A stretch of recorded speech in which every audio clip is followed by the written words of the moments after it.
So I had a spot in this one where I got it all in pre with ace king, and this guy called me with nines, which takes some balls, especially playing like mid stakes. But before we get to that specific hand, we got some other good stuff to go over here. So what I want you guys to do is grab a bottle of water, some coffee, maybe a Gatorade, and let's do this. Also, if you're not in our community yet, I'll tell you what, I don't know why you're not in it, man. A lot of good stuff in there. You can talk with me, other high level members. It's going to be in the pinned comment.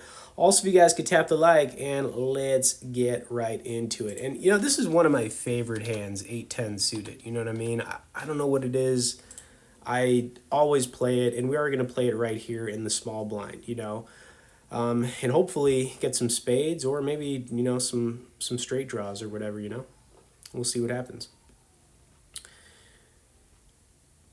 I think player 4 is going to be the one to kick it up to the 25 piece. And, I'm just not going anywhere.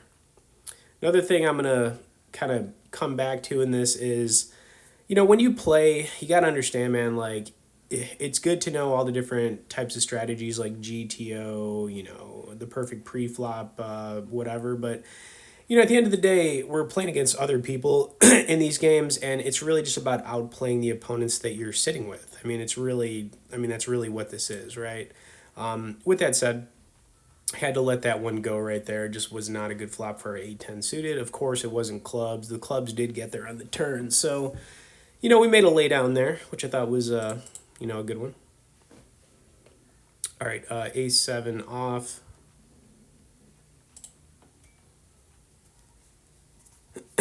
I think maybe I called this in the small. Let's see. Nope, not anymore. After player 4 did that, kicked it up to the 45 piece. Let it go. Not going to get involved with that one.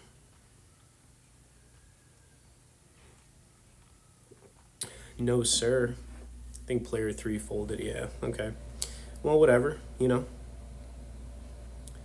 Whatever. All right, on to the next here. All right, Jack 9 off. We are on the button here. This is definitely a hand I'm going to open with, and I'm pretty sure I did. Went a little bit hefty here, like the garbage bags, those hefties. All right, and we took it down. All right, 4-7. Yeah, so just kind of playing like pretty standard so far, but it's gonna get good, so that's why I want you guys to stick around. And plus, I just like going over these different situations, my thought process. Another thing you should be doing too, man, like if you have to be bluffing, but you should think about like different hands that you're blocking with. You know what I'm saying? Like you got like a Jack 10 offsuit, and maybe there's some straight draw possibilities, and like you miss it, you could start bluffing a little bit. There's definitely ways to get creative, and the reality is you can get creative once you start playing like the mid-stake games, because bluffing is more effective as opposed to playing like a really low-stake game where someone just doesn't care anyways. They're just going to call you, if that makes sense. And it's something to think about if maybe you're playing a little bit lower, you know what I mean? All right, Jack 5 off, and we got player 2 just coming over the top here. Let's see if somebody calls him. I feel like player 2's probably got like ace king or ace queen or something like that. Player 1's going to let it go. Rightfully so. Rightfully so. All right. Okay. Queen 9. This was a very weird one, okay? It's not like this is a strong hand by any means, but we are sitting in the small blind once again here. And I've been playing a lot of hands out of the small blind, to be fair. Player 4 is going to kick it up here to the 15 piece. I am going to just call this, and we're going to see a flop. And player 4 kind of put me in the blender here, making me think about what to do.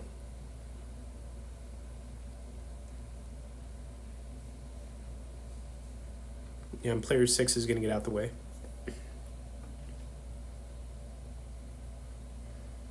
Now we are going to flop top pair. Kicker, not that good. There is a, you got your flush draws out there as well with the hearts. We don't have any hearts, so this is what I'm talking about, like what are you blocking with? So if we don't have any hearts, it's possible this guy could have a couple hearts, you know what I mean? But he's going to continue here. There's just no way we're going to fold. I'm really just hoping to see like a nine of clubs or something on the turn. We didn't get it. We got the eight. Um, and if he continues here, it's still going to be very hard for me to get away from this. You know, I hate our kicker here. We're losing a king queen, you know, ace queen, even jack queen at this point, or queen 10, you know, but I am gonna continue here. I'm gonna keep this guy honest, and we're gonna take a river card. Okay, river missed, so the flush missed, which is good. But we're still losing some of those higher queens. But I can't really get away, and I think this guy's gonna go for a pretty good sizing here, which this is why this one put me in the blender. You know what I mean? It's like hate the kicker, can't get away. I mean, what do you do? You know? Yep. I didn't waste any time, and this was hilarious. We had the same hand, except he was suited, so his hand was obviously better. But you know, same thing right there. All right, we got aces here. Just hoping someone's got something right. You know, it's like, come on, somebody have pocket kings or ace king, right? All right. Of course, nothing. So we're just gonna do a standard button raise, hoping somebody kicks it up here. Come on, nah. Come on, nah. Come on, nah.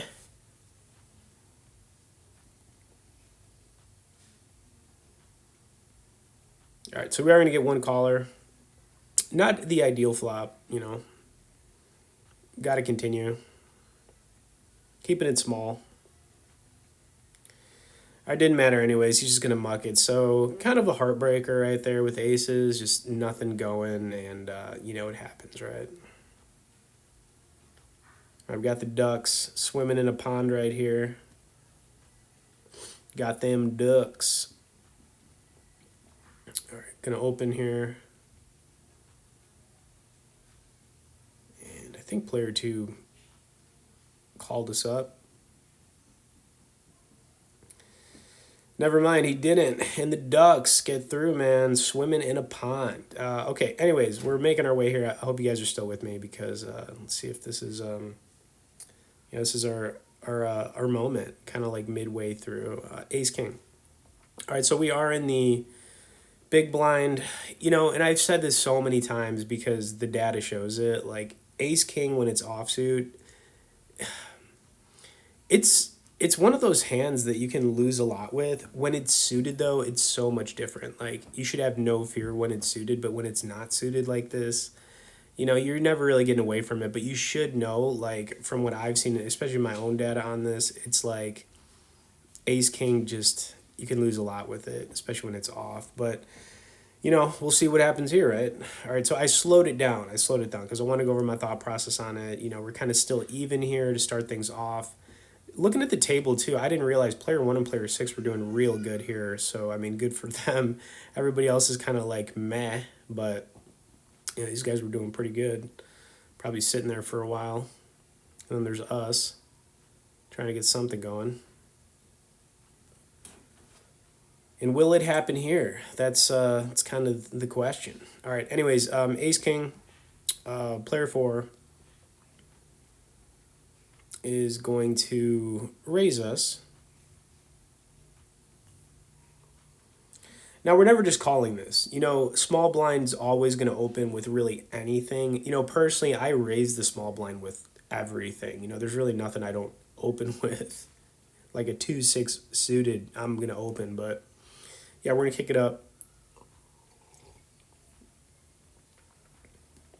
I didn't expect this. I didn't expect him to shove on us after this, which threw me off a little bit. So I started thinking like some of what he could have. You know, the nice thing about having ace king is that you are blocking aces and kings a lot of the time. You still run into it, but it's less likely. So we could be putting this guy on the same hand, sometimes ace king, maybe pocket queens. I think pocket jacks does this sometimes too. It just depends on how the player, you know, at the table, if they're being like super aggressive.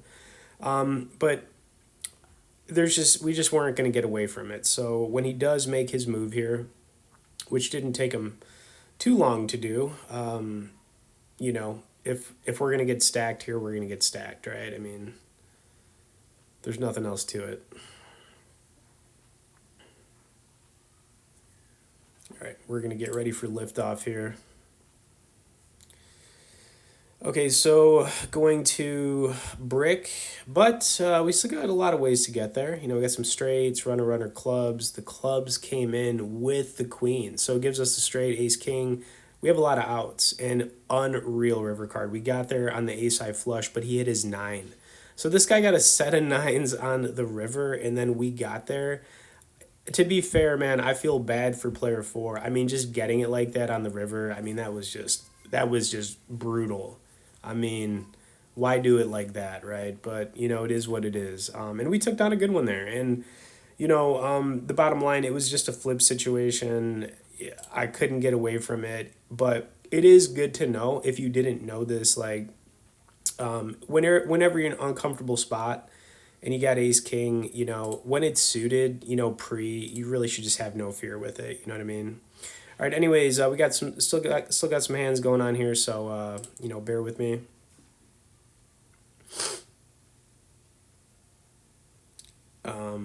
Had the jack 5 suited here. Also, if you guys could tap the like for that, I mean, I would definitely appreciate you. And once again, pin comment, get in the community, guys. Get in that community. All right, so I don't know if we took this one down. We might have. Nope, we didn't. He had a 10. Kind of unlucky there. I didn't really want to continue with it because a lot of the time you'll run into like weak aces in that spot. That's kind of why I just played it the way I did right there, I guess. All right, got a jack king off here. Gonna open up to the 1250 piece.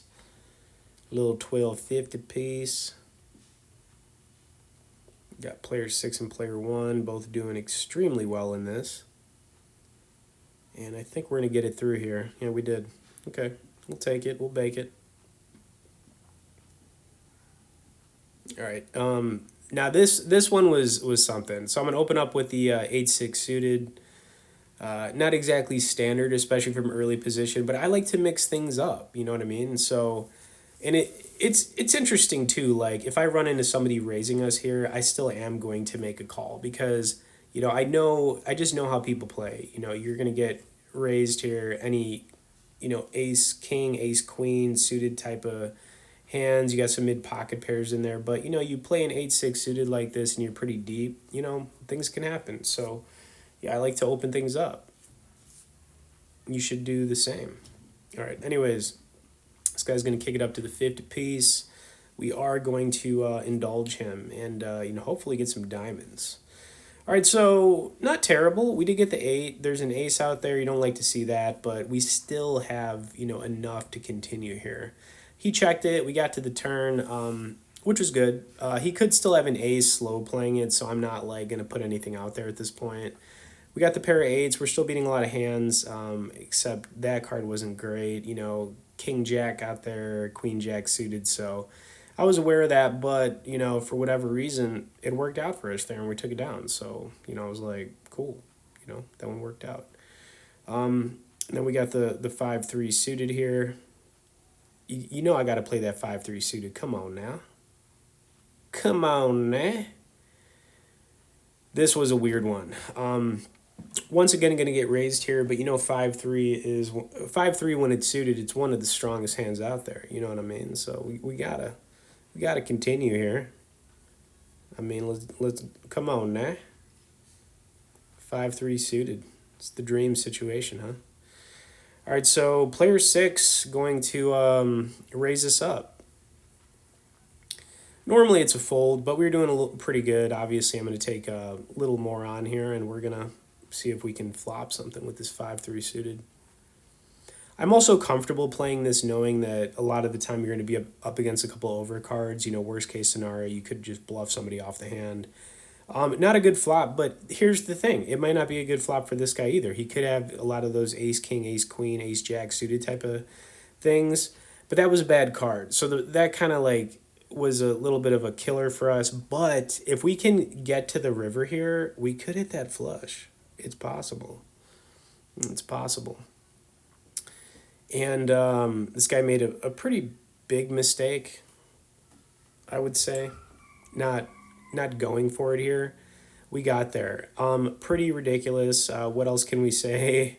I'm going to go for some thin value here because I'm trying to get him to call kind of on. If he has an ace, he's going to call, but he might not. Maybe he's got a pair of tens. Maybe he had a mid pocket pair like jacks or something, and he thinks I'm bluffing at it. You know what I mean? I don't want to. That's why I kind of just went for this sizing, and it's gonna work. He's gonna kind of like think about it, and he's like, because the way this hand played out, it just felt like I had nothing. It looked like a bluff. That's what I wanted to look like. And we got called down. But here's the thing. I hope you guys enjoyed another one here. I thought we had some good spots, and that ace king versus nines, man. Oof, oof, oof, oof. Check out the pinned comment. Subscribe if you haven't. Thanks for watching. We'll see you in the next one.